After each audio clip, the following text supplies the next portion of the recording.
Hey guys, we're super excited to be here at the LA Fit Expo. It's our third year in a row. And what we're going to be doing today is we're going to be launching the Tasty Pastry. It's a low-carb Pop-Tart. It's got 3 to 4 grams of net carbs. And we love this show. This is our best place to be in LA.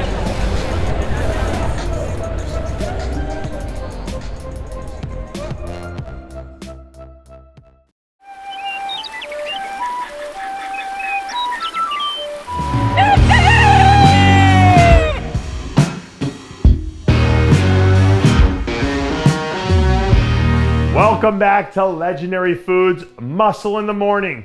I'm Dave Palumbo, and today is Tuesday, May 11th, 2021. And let's find out what's going on in the world of bodybuilding and fitness. A lot of legends, a lot of people have come before me. But this is my time. That, my friends, is a statement that came directly from Mr. Olympia, Big Ramy, last week to let everyone know that he's officially throwing down the gauntlet. Those last 4 words, "this is my time," are the key takeaway here, because he's letting everyone know that last year was the start of an era. It wasn't just a fluke, it wasn't a one-off, it wasn't an accident, it was a coronation. He sees winning the title last year as the start of a legacy that's going to carry on into the rest of the decade.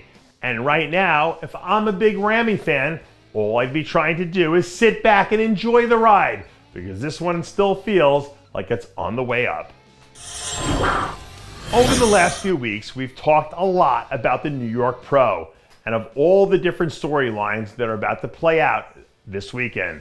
But I think if you polled most people, the number one question on everyone's mind centers around Nick Walker.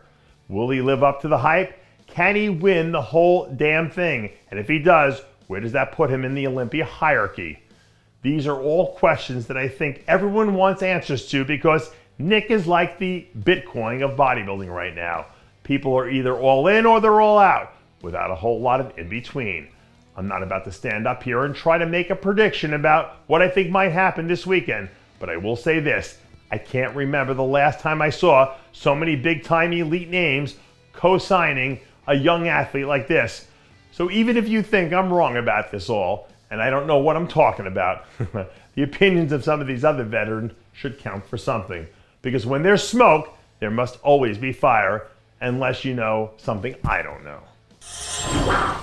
You know what they say, heavy is in the head that wears the crown. But truth be told, I think that Keone Pearson would take the weight of the throne over waiting to be on the throne any day of the week.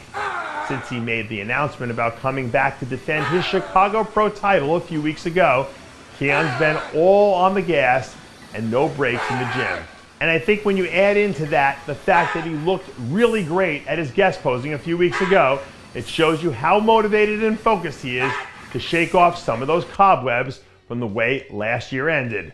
Because if he does come back and win again in July, I think immediately it makes him the #1 contender in a lot of people's eyes, which is exactly where he wants to be.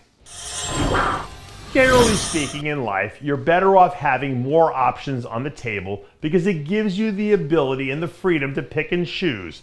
And right now, since we're still so early in the season, being able to weigh his options is a good spot for Peter Molnar to be sitting in.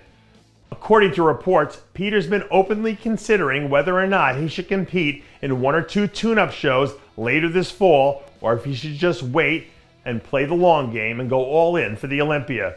One of the really unique things about this situation is that Peter came into the IFBB with tons of experience competing at the professional level and a ridiculous resume, so he doesn't need stage time as some of the other competitors might. But then again, he's probably only competed once in the last calendar year, so it might not be a bad thing to work some of the kinks out before he makes his Olympia debut.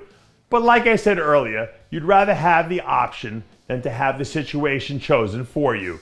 So whichever route he does decide to go, at least he'll be able to plot his own course. And that does it for yet another edition of Muscle in the Morning.